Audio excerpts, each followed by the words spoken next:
Hey, everybody. Welcome to the Brand X podcast.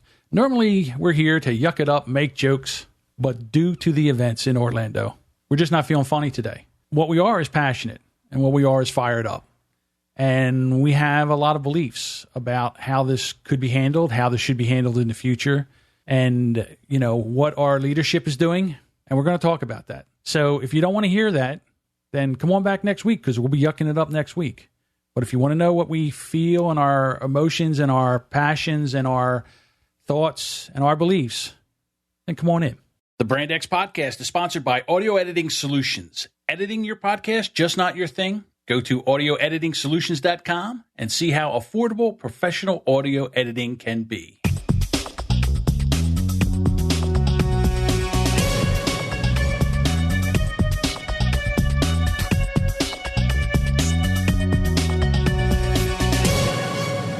Welcome to another episode of the Brand X podcast. I'm John. And I'm Deuce. And guess we got to get into this Orlando shooting thing. And listen, once we have a mass shooting or a act of terror in this country, everybody uses this tragedy to further their, what's the word I'm looking for? To further their position. Their agenda. To further their agenda. And I think I want to look at that portion of it and not the shooting itself, which has got to be horrific. I can't even imagine, if I'm going to talk about it at all. He was in there. The one guy was in there for 30 minutes before the police could get to him. And to be honest with you, I don't think all the facts are in yet on this story.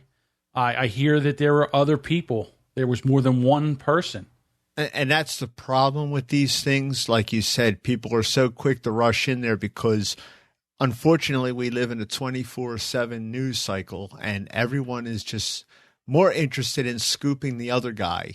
Right. It's all about the story and the ratings. Right. It's all about the money. Right. Than getting it right. If you can drive your ratings up during that time, then that's more advertising dollars you can charge your sponsors. Right. And that's sadly all they care about, it seems. Right. And then here's the other thing. There's no such thing as unbiased news anymore. You have the liberal section of the news, and now you actually have a conservative section of the news, and both of them basically skew it to their side. They report the facts the way that they see them, and I understand that. So then what you have is a population that listens to the news that they want to hear. No one ever really listens to the other side. And that being said, the first thing that happens when something like this happens is everybody wants to do away with the guns. And, there's like, we don't want to do away with the hunting rifles. We want to do away with the assault rifles, the handguns, the guns that can cause, mass destruction. Well, the problem with the media in that aspect, and we had talked about this in a podcast in the past. I used to always write letters to the editor mostly about firearms and your constitutional right to have them. And there's so much confusion about the terminology. And the press either does not care or they're willfully manipulating people's ignorance in not understanding firearms terminology because they hear semi-automatic and they think that means it's a fully automatic machine gun, and that's not what it is. So I understand that, but let's that's just an example I'm gleaning on, and that's what the media is famous for doing. They distort people's ignorance to further their agenda. All right, well, let's pull back the curtain here a little bit, and let's reveal. I've been a hunter since I was 14 years old. I own guns, and I am for the Second Amendment, and I believe that when you take the rights for legal, law-abiding citizens to have weapons to protect themselves, because if nothing the Orlando shooting shows us is that the police cannot protect us. There was a officer at the club, and he exchanged fire with this maniac, and the maniac still got into the club. Well, I had heard there was 3 security officers in the club or worked for the club. Like you said, not all the facts are in. You can't even get a straight story. This is what really drives me insane. But we don't have a straight story. But what we do have? We have petitions to ban semi-automatic weapons and assault rifles, the AR-15 rifle. The AR-15. Right. And here's the other thing. I know it's not a fully automatic rifle, but it is a semi-automatic rifle, which means as many times as I squeeze that trigger with my finger, I can shoot a bullet. And to be quite honest with you, Deuce, let's be real here. I can squeeze pretty quickly. I could probably squeeze off 30 shots in 10 seconds, maybe, somewhere around that. But that's still a lot. That's still a lot of firepower. And you're in there basically mowing down people, unarmed people. And I can't imagine the tragedy. I can't imagine the horror that went on with the people in that club. It sickens me. It really does sicken me. Now, I just saw something on the news today, and this is probably where I'm going to get in trouble, but I'm going there anyway. They had an active shooter in a Walmart in Texas. One person's dead, the shooter. You know why? Because people there were armed. People there are armed. You do realize that the club in Orlando where this happened, by law, was a gun-free zone. Oh, he didn't see the sign, probably. Well, that's just it. They because we all know that criminals obey the law. Some states, like Texas and others, a club is not a gun-free zone. So you could have people in there, probably people that work there, that could have been armed. And they mock the NRA for saying it, but the only thing that stops a bad guy with a gun is a good guy with a gun. And it's happened so many times since Wayne LaPierre has made that statement. Doesn't get reported. I know about it because I'm a gun nut, as Archie Bunker would say. And again, I go back to the story here is that this is all about hate. It's all about hate for this country. It's all about hate for a gay lifestyle. And here, again, the stories are coming in and we don't know enough, but they knew this guy. He was in that club a few times. So we don't know if he was gay. We know he was married, and the father's like, oh, he wasn't gay.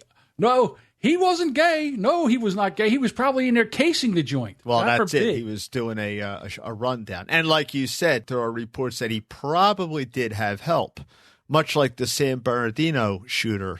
They just haven't gotten around to locking any accessories up to my knowledge anyway in that incident. Right. So hold on to your hats, folks, because we're worried about keeping the Muslims out of this country coming in. They're already here. And forget about the ones that are already here. We have our own homegrown American terrorists. Isn't that nice? Because this guy was born in this country and he grew up in New York. He worked for a security company. He had all the background checks. Mm-hmm. He can buy and legally own a firearm.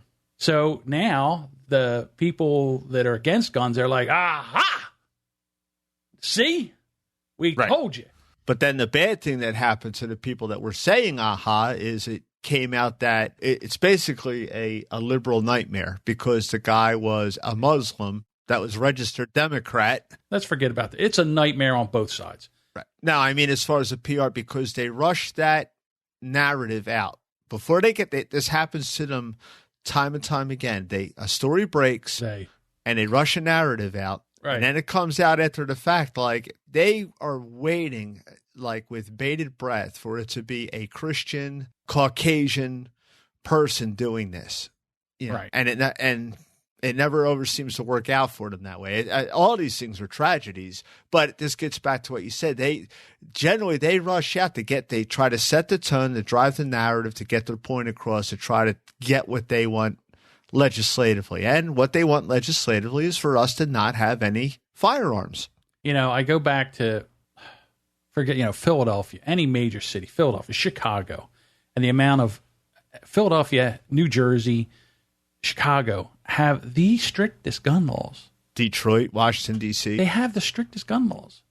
And there's more deaths by firearms. Now, the people that are listening to this that want to do away with guns, they're screaming at their podcast player of choice right now saying, see, you're proving our point. And I understand what you're saying. And here's my point. Yes, I understand that people can get guns and they can get guns and they can do horrific things with these guns. But taking them away from everybody, to be honest with you, is not going to stop this. The stories are out already. Okay, so you take away the guns. Well, you realize that on September 11th, 18 people hijacked 4 planes with box cutters and flew into a skyscraper, 2 skyscrapers, and killed over 3,000 people. And then the other side jumps and says yes. But since that happened, we made it where we took and made changes to the laws so that you can no longer do that. And since then, we haven't had anything. So, again, I'm perplexed here. I don't know. Deuce, for the first time, and you know me, as staunch as I am against gun control, I still believe in the Second Amendment right that, a armed populace is a populace that can then defend itself against its own leadership.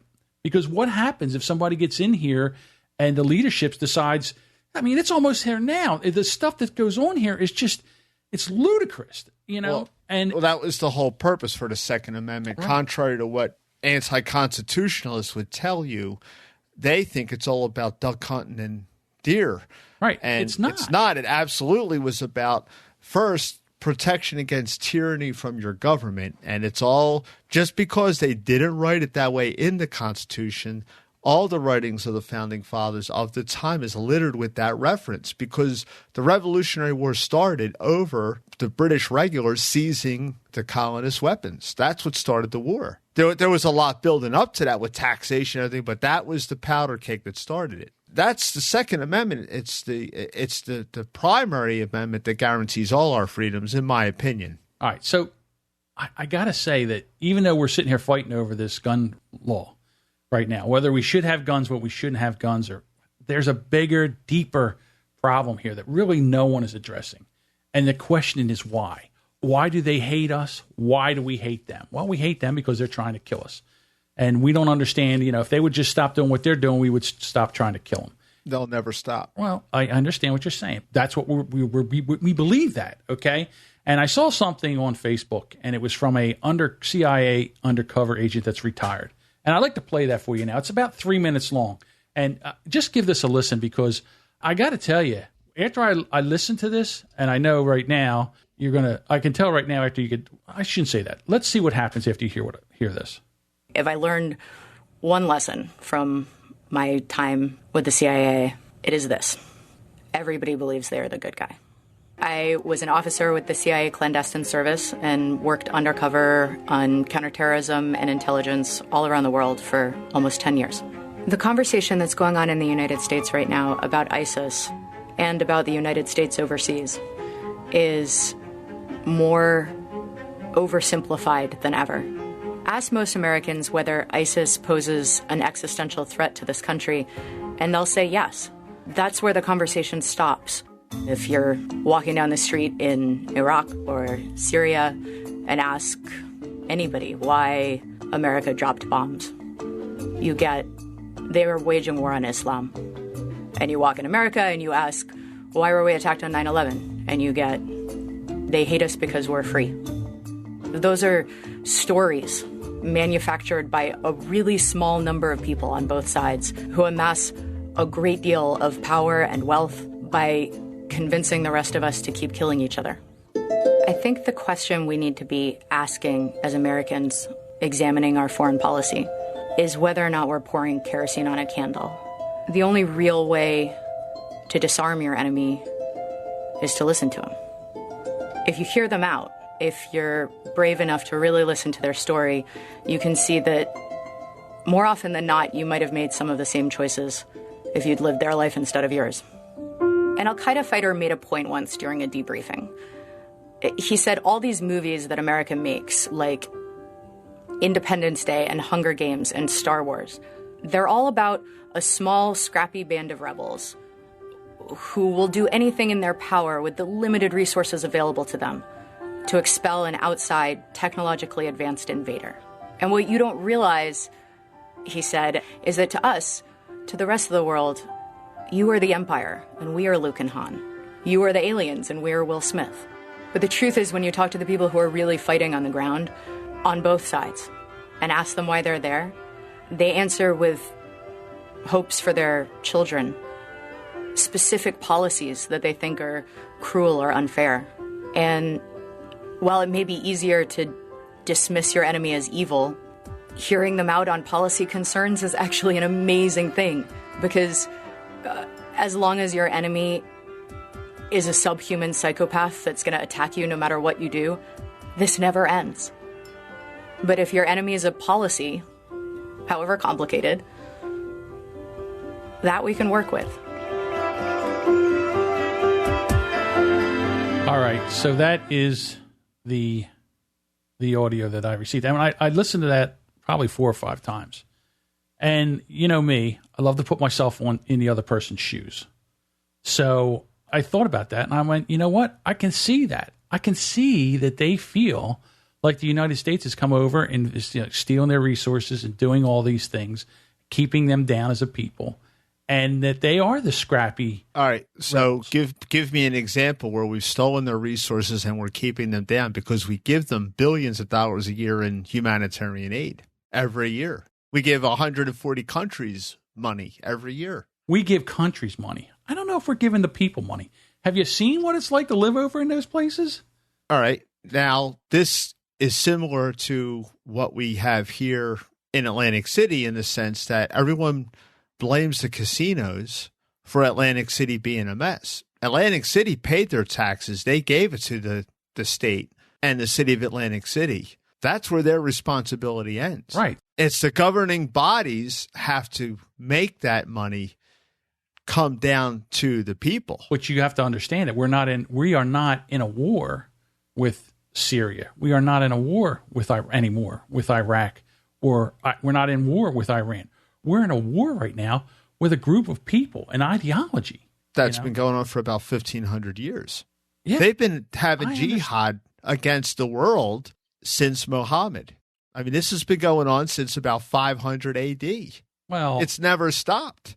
And I always say, there's not been a rock in the same place for 5 minutes in the Middle East since, before Jesus walked the earth. And I understand that. Well, it's basically Muhammad, the prophet, was very vigorous in waging jihad, and the people that believe that they want to be the true successors and carry his vision pick up his work. The first thing that the lefties, basically the extreme lefties, they always bring up the Crusades. The Crusades lasted like a couple of 100 years, and it was a response because of 400 years of Muslims slaughtering Christians, and that's why they went there. Okay, so what you're saying, you got to show these people that strength because they prey on weakness. All right. Okay. All right. I understand what you're saying. But do you just understand? I mean, just what you said, it's like, it was only a couple 100 years. This country's only a couple 100 years old. That's a long time. That's generations and generations and generations that go through. But the Crusades stopped after 200 years, and they never did, John. They're picking up where they left off in 1380 or whatever year it was at the last time the Europeans sent Crusades over. You know how you end it? You wage war the way we used to wage war, is you kill more bad guys, you kill more of their guys, and they kill of yours faster. Well, I don't know if you can do that. But yeah, let me go back to this thing. They won't let us anymore. A couple weeks, 2 weeks ago, or maybe I guess it was 2 weeks ago, Muhammad Ali had passed away. Right. And did you see who gave the eulogy at his funeral? I saw a bunch of pictures. I know there was a lot of imams there. It was Billy Crystal.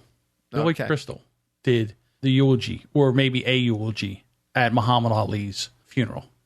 And he went through the whole how he met him, and Muhammad Ali called Billy Crystal little brother. That's what he said. That's what he called him. He called him, the first time they met, Muhammad Ali nicknamed Billy Crystal little brother, and every time they met, Muhammad Ali called him little brother. And here is a Muslim, and you might as well say one of the, for the time, a very radical Muslim, although a peaceful Muslim. He didn't pick up arms, and he stood up for what he believed. And a Jewish guy that were lifelong friends. Well, Muhammad Ali is a very complex individual. I understand. And we could spend the whole podcast on him. We could spend podcast after podcast. But see, here's the thing that I always hear that statement made by blithering idiots like Whoopi Goldberg on The View. They will point out Kareem Abdul-Jabbar and Muhammad Ali. And what they fail to recognize is Kareem Abdul-Jabbar and Muhammad Ali were born and raised in this country with this country's values. So was this guy that just killed 49 people and injured 52. Well, that's the thing. But that guy's father also ran for president of Afghanistan. So was he really raised with American values? Did you know that guy's father ran for president of Afghanistan? No, I did not. See, I don't know. Again, I don't know enough, and I'm really reacting more off of emotion than the facts facts in the situation. I mean, I'm only bringing up Muhammad Ali because you brought it up. No, I've just said the point I was trying to make that is if you live with people and you see them as a person instead of an enemy or something, like I said, I just think it's harder. Here was one of the things. Okay, back when I was in the elevator business, I hurt my knee. They made me a supervisor because I couldn't do the work anymore. And one of the things I couldn't stand was when I had two guys that were in the field and they hated each other, and it would almost become counterproductive. Like they would start talking smack about each other so much that it would drive me insane. It's like the one guy would call me in the morning and tell me all this crap about the other guy, and then the other guy would call me in the afternoon and tell me all the crap about that guy. And then here's the thing. As a union brother, you're not supposed to be talking bad about another union brother. And they're talking bad to the management, that's a double no-no, okay? So you know what I did to stop it? I paired them up. I said, you two are working together right now, and you're going to continue to work together until you become friends. And it took about 3 or 4 weeks and working every day together, and guess what? They found out that the other guy wasn't so bad, and they are still friends, or friendlier. But I'll tell you one thing they didn't do. They weren't bad-mouthing each other to management anymore. Mm-hmm. And I thought to myself, that's genius. So whenever I had two people that were fighting, I paired them up. There you go. You hate each other? Good. Now you're working together. Right. But see, that's basically because, and I've seen that, we talked about that with the bullying story, where sometimes you actually wound up becoming friends with the bully. Right. And you said, what? But when you have this is we're just two guys doing a podcast here, and I'm like a history junkie. It's like kind of what I do. Right, I understand. On my own. But the whole Israel-Palestine issue, there has been so many opportunities for peace. And who always picks up and walks away from the table at the last minute? Everything. Because they don't want peace. That's right. You know what? They talk the talk, but when it comes time to walk the walk, they find a reason, or they just throw up their hands and they walk out. I mean, Israel gave a lot up this last time. And how many people are in Israel? What's the population of Israel? I got to go to the Google. There you go. Population is 8 million. 8 million. Yeah. 8.2 million people. Right. You know what I'd like to do if this was my country? I'd fix this. You know what I would do? I'd go over to Israel and I'd say, guess what? We're going to give you land we're going to repopulate you to the United States, where you can come over here and live. And you know what? They're industrial people, and come on over here. Just give them a state, New Mexico. Let's give them New Mexico. It's kind of like the same climate. You know what I mean? It's not on the water. It's not on the water, but it's kind of. We could even rename it. We'll just New Mexico. That's really politically correct. But you do realize that the Arabs. Then let them have it. No. What I'm saying is the Arabs were not interested in where Israel is now until the Jewish people watered it and made the desert bloom again. Right. Because historically, these people destroy. They cannot build. I don't know why. They just seem to be incapable of having the ability to build something that lasts. So what they do is, they're lucky for them, their land is on top of a bunch of decomposing plant life and dinosaurs. And for 100+ years, the world ran on oil. Right. And that is just because of that. If it was not for that happy accident for them, no one would even really know what was going on. So basically, we got to blame Henry Ford and industrialization for all this. No, because there's so much that we do with gasoline. I mean, the reason, if you look at a population graph of the world, right, the population of the world spiked precisely at the time of industrialization because of petroleum, because it's not just oil and gas, it's lubricants, it's grease, it's plastics, right? It's all the things that make it's the power to power cities, where we've extended daylight, where we can go about, we can do more research in the medical field. We've extended our life basically because of petroleum and oil. And that's what they think it's just about putting gas in their dopey boat or car, and it's not. It's much bigger than that. Now, I understand that, but I'm saying we wouldn't need as much of it. Like, we have enough oil. Let's be honest. we have enough oil reserves in this country alone.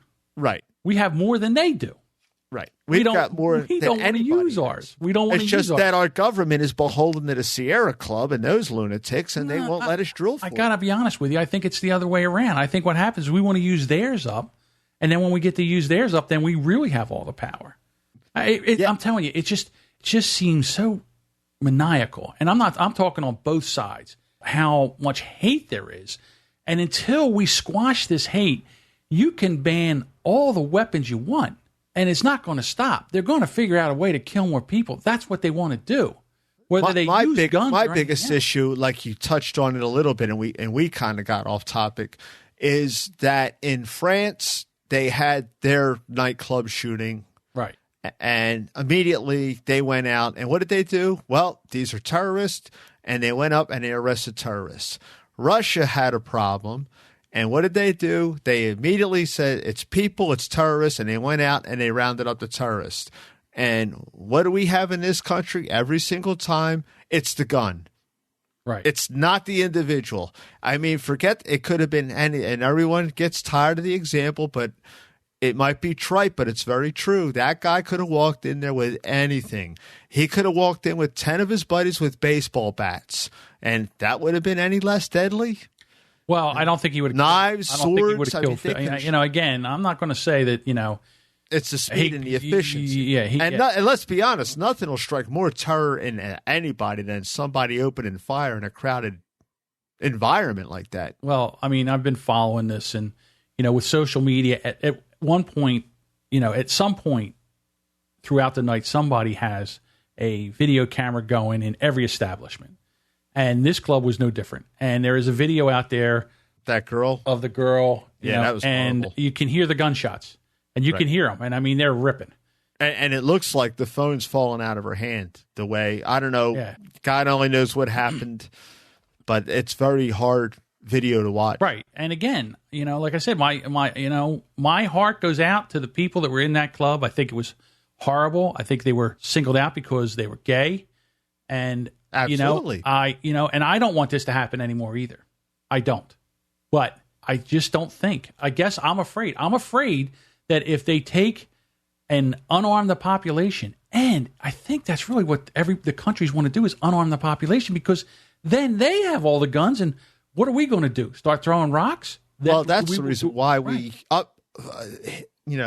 heretofore till now, this country's been pretty inculcated by that type of violence, because the Europeans and other countries don't have the amount of firearm liberty that we have here, with the exception of maybe Norway and Israel. Mm-hmm. They do have that kind of freedom, and you never hear of things of this nature happening in those countries. Where did it happen? France. Where did it happen? England. Where did it happen? Germany. They tried it. They don't have the amount of guns that we have. And our enemy recognizes that.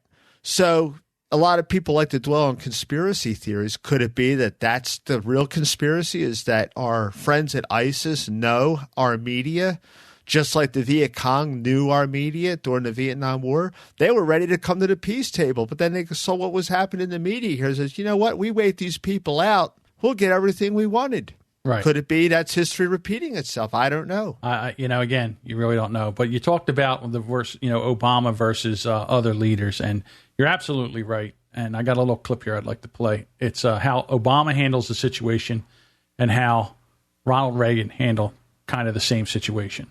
Consulted with Congress throughout this process. I am confident that as Commander-in-Chief, I have the authorities to engage in the acts that we are conducting currently. As our strategy develops, we will continue to consult with Congress, and I do think that it'll be important for Congress to weigh in. But I don't want to put the cart before the horse. We don't have a strategy yet. Here's Ronald Reagan. 7 o'clock this evening, Eastern Time, air and naval forces of the United States launched a series of strikes against the headquarters, terrorist facilities, and military assets that support Muammar Gaddafi's subversive activities. Colonel Gaddafi is not only an enemy of the United States. His record of subversion and aggression against the neighboring states in Africa is well documented and well known. He has ordered the murder of fellow Libyans in countless countries. He has sanctioned acts of terror in Africa, Europe, and the Middle East, as well as the Western Hemisphere. And for us to ignore, by inaction, the slaughter of American civilians and American soldiers, whether in nightclubs or airline terminals, is simply not in the American tradition. When our citizens are abused or attacked anywhere in the world on the direct orders of a hostile regime, we will respond so long as I'm in this Oval Office. Self-defense is not only our right, it is our duty. It is the purpose behind the mission undertaken tonight, a mission fully consistent with Article 51 of the United Nations Charter. I salute the skill and professionalism of the men and women of our armed forces who carried out this mission. It's an honor to be your commander-in-chief. Despite our repeated warnings, Gaddafi continued his reckless policy of intimidation, his relentless pursuit of terror. He counted on America to be passive. He counted wrong. I warned that there should be no place on earth where terrorists can rest and train and practice their deadly skills. I meant it. I said that we would act with others if possible and alone if necessary to ensure that terrorists have no sanctuary anywhere. Tonight, we have. Thank you, and God bless you. There's the difference right there, my friend. Right. There's the difference. And you know something? Until you hear a real leader lead, you forget what it's like. Well, that's the problem with a lot of these, whatever they're called these days, millennials or whatever, because they haven't seen real leadership in their lifetime. No. We have. And I got to tell you, this whole response, and again, I don't like picking on sides. I find myself, I consider myself a moderate.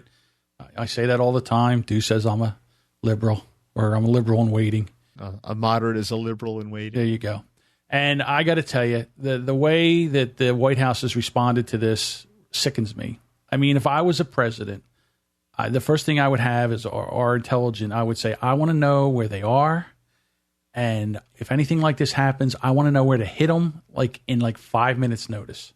Well, somebody, I forget who, because you and I have both been extremely busy this past week. So I was skimming a lot of articles, and somebody made the point, and I forget who it was, one of the pundits, and they said that Obama's administration, this was his FBI that had questioned this guy twice. And it was his FBI that had this guy under surveillance. So they were positing the thought that this is probably why they went into overdrive so fast, to demonize the tool that was used instead of the person, because there's a lot of blame here on Obama's FBI, his administration. They refuse to call it Islamic terrorism. I don't know what it takes.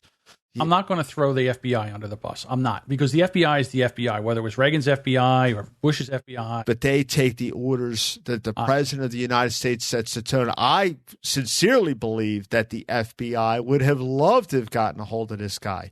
Well, they had him in his sights twice. And then this is back at, and again, I don't have facts. It's 2012, 2014, two different times in two different segments.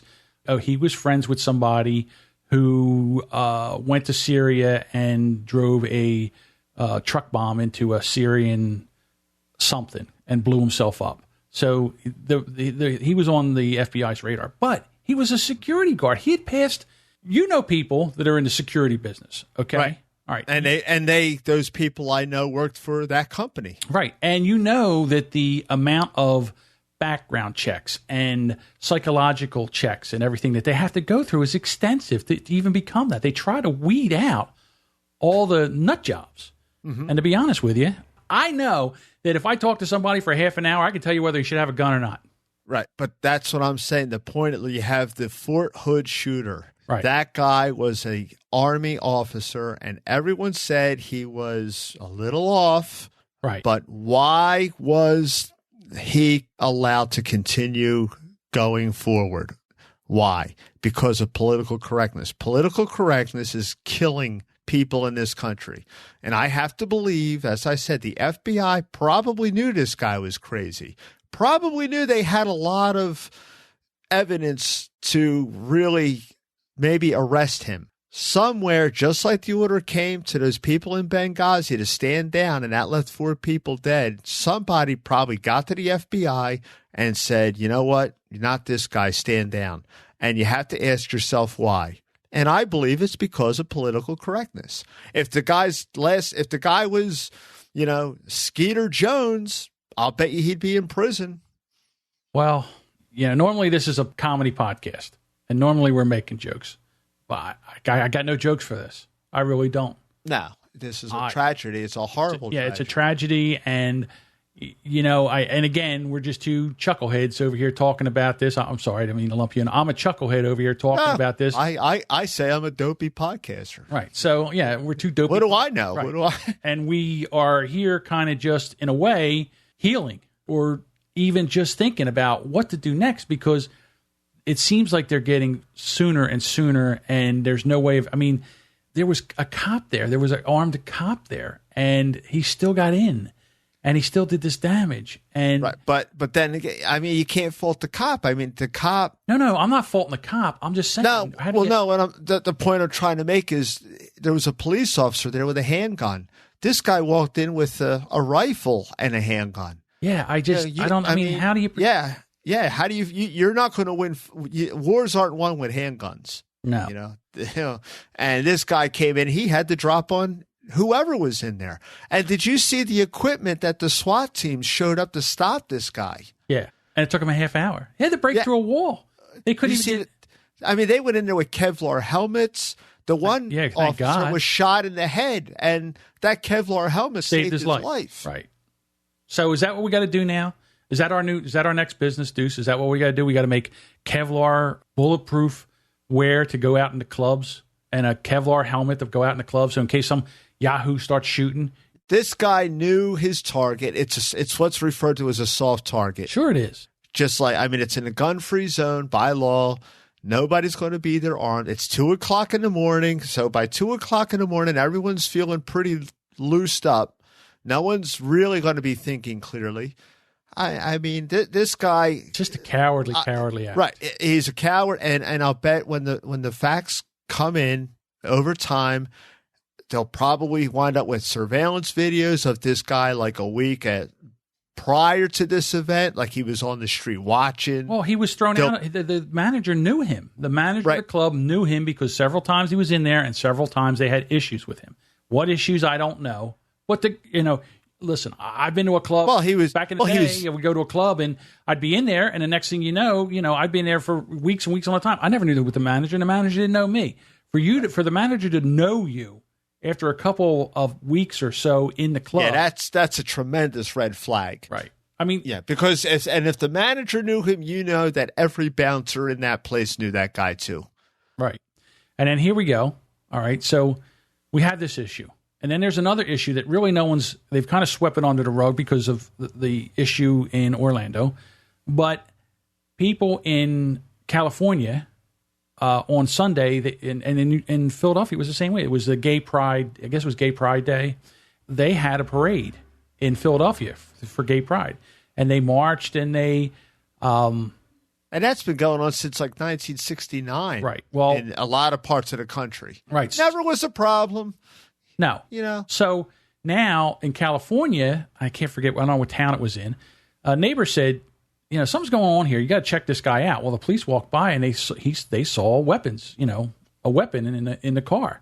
So they get the guy, and he was going his way to the parade to shoot up a bunch of people at the parade. Absolutely. So they stopped him. So you have to stay vigilant. You have to stay, as a people, we have to stay vigilant. We have to pay attention. We have to speak up. It is really up to us right now. But if you do speak up, that's what happened in San Bernardino with that husband and wife tag team that shot up the place. The neighbors knew things were going on. They saw a lot of, Islamic or Middle Eastern appearing people in their garage all hours of the night. And they never said anything because they were afraid, because of political correctness, that they were racist, Islamophobic, whatever. And who wants to go through that? I mean, if you remember, after 9/11, it was like, if you see something, say something. Right. And then It's still, 2008 rolled around, don't say anything because we're going to investigate you. You've got a problem. And it's costing people lives. right. And as a country here, there's tons of soft targets. There's tons of soft targets in this country. It's scary how many. Right. And I got to say, I do believe this, that if 4 or 5 people in that club had the ability to conceal carry, there might not be as many dead. There would have been losses, but it wouldn't have been 50. What is it now to count? 50 and 53 were injured? So far, it's 49 victims. I hate it when they put the shooter as part of the dead. No, I always exclude them out. Right. So it's 49. You and I are on the same page there. Right. So it's 49 dead, and it was 53 injured that I know of, and at this time, and there's 102 people. Right. And the other thing is, like, at least you could get this guy ducking, you know what I mean, or going for cover or something, or being defensive instead of being offensive. Again, too, here's the other thing. It's here you are. You have a gun. All right, let's say we're in the club, and you and I have a pistol, and we've had a few beers, and all of a sudden this starts to happen. What happens if we shoot somebody that we're not supposed to? Again, in a situation like that, I can't imagine. People train for this and train for it to be able to just react and not think.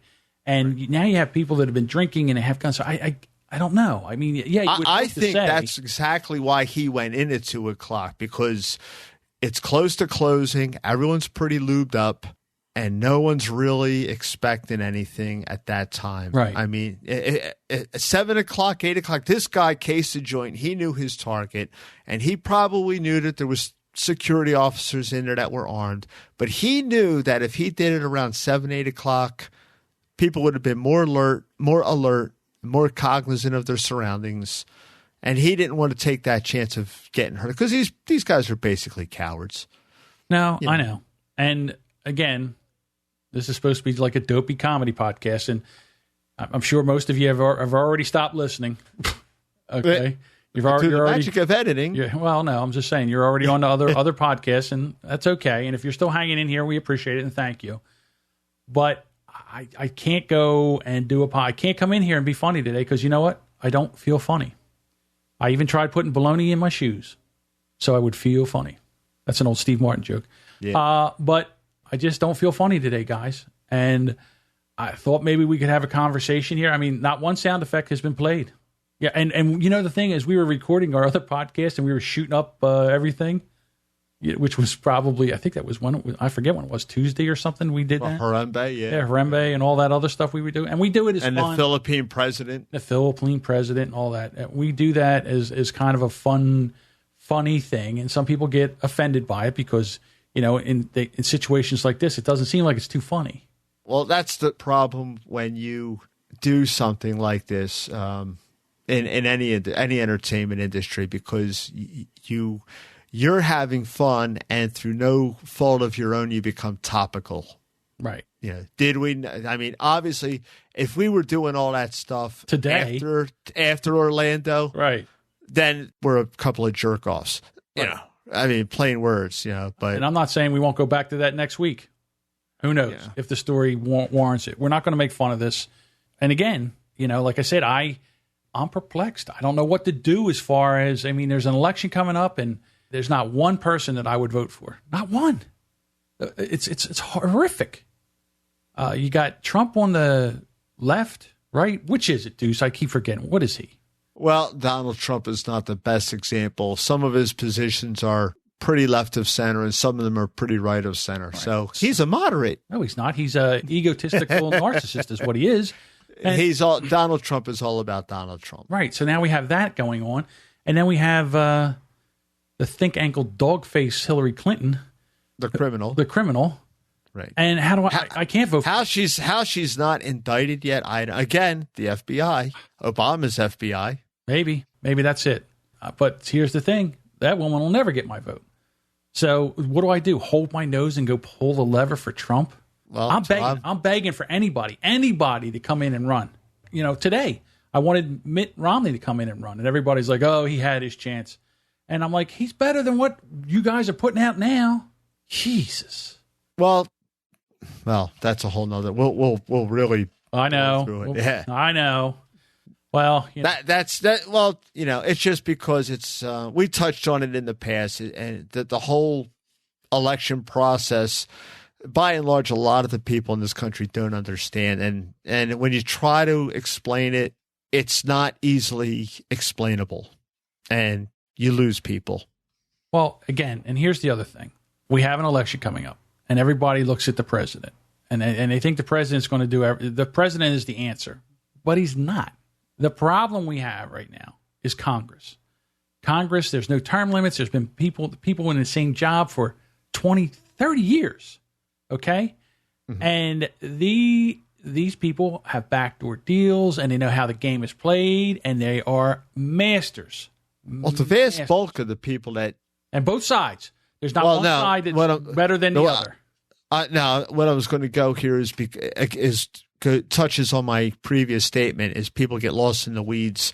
And if the 17th Amendment is why has enabled extensive careers in the Congress, mostly in the Senate, because the House of Representatives turns over pretty frequently because that's every 2 years. And, you're more subject to the whim of the people.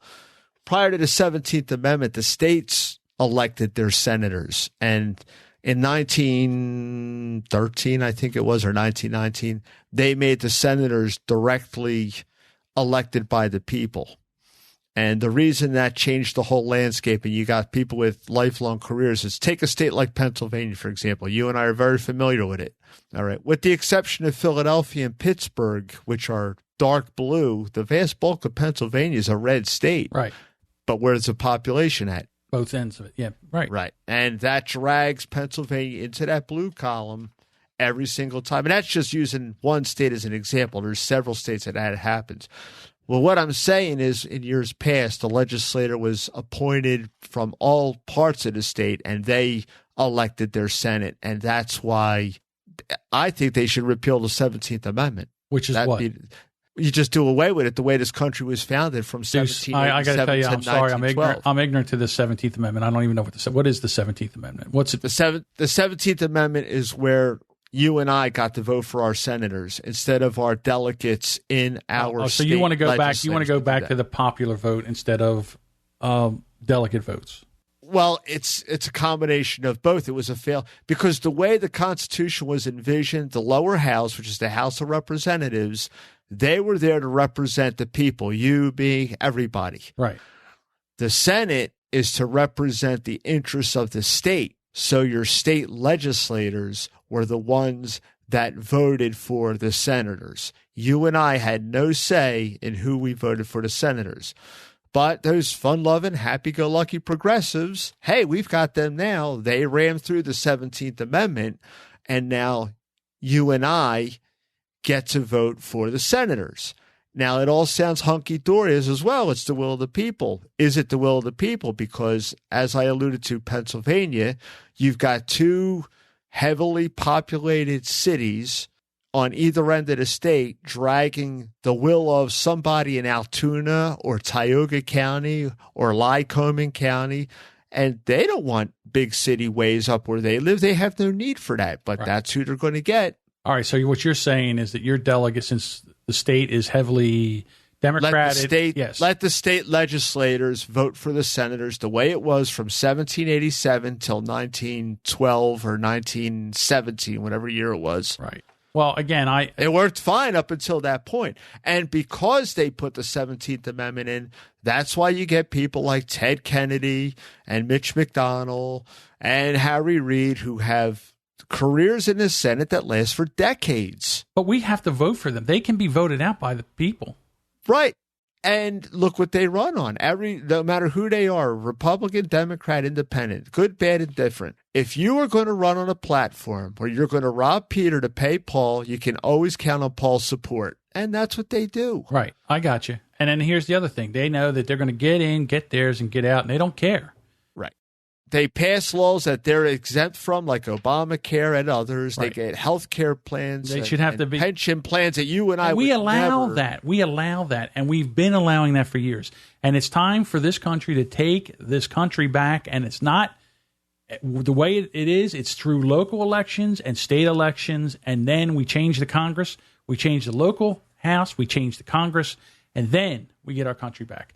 I'm pushing for the Article 5 convention, which a lot of people, I don't know if you know about this. No I know idea a lot what of it people don't. Article 5 is in the Constitution where the states themselves can call a constitutional convention and say, you know what, the federal government's getting out of control now. And it is. And the federal courts are getting out of control now, that the states, we need 38 states, I believe it is, that have to get together and call a constitutional convention. I think 8 or 9 of them have already passed the legislation. You'll never get 38 states. You'll never. There's too much money involved. There's too much backdoor deals. You'll never get 38 states. I don't know. It's gaining a lot of steam. No, this is only a movement that's only just started in the last few months. I'm telling you right now, you got to start local, throw everybody out, start throwing everybody out of the state house, and then throw everybody out of the Congress and start over again. But what's more local than your state? No, I got your you. Town? You got to start at the state. I said you need. It's a grassroots attempt. Yeah, we vote everybody out. No incumbents. Well, no incumbents. Or what if it's not an election year in your state? You got to go back to that again for the next election. Yeah, that's right. It doesn't matter, because if they find out that you don't think they pay attention to other elections, if they say incumbents are on their way out, you better believe they're going to be doing some high stepping to try to save themselves.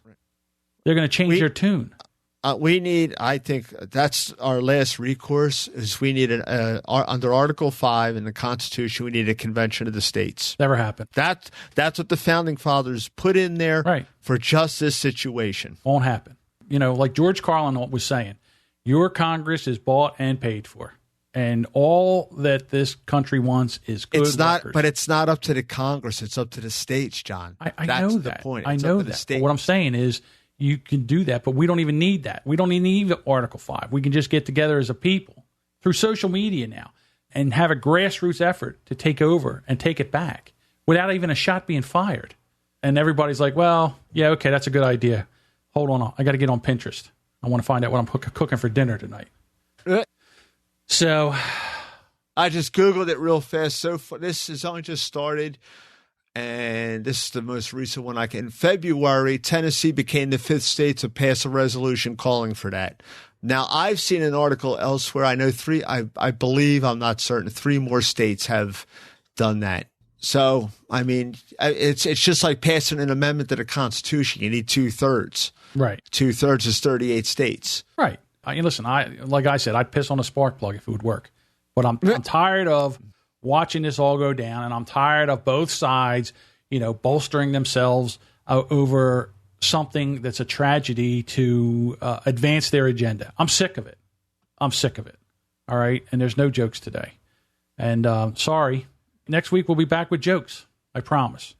We'll put this behind us, but this time it was too close to when we recorded, and there's too much going on, and I have too much to say to not talk about it. And if you're still here, thank you very much. I appreciate that. And if you're gone, who knows? But all I know is it's time for a cone, Deuce.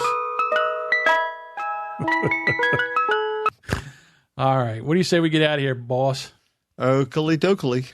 That's it for this episode of the Brand X Podcast. Thank you so much for listening, and we'd love to know what you think about this. Please contact us on social media.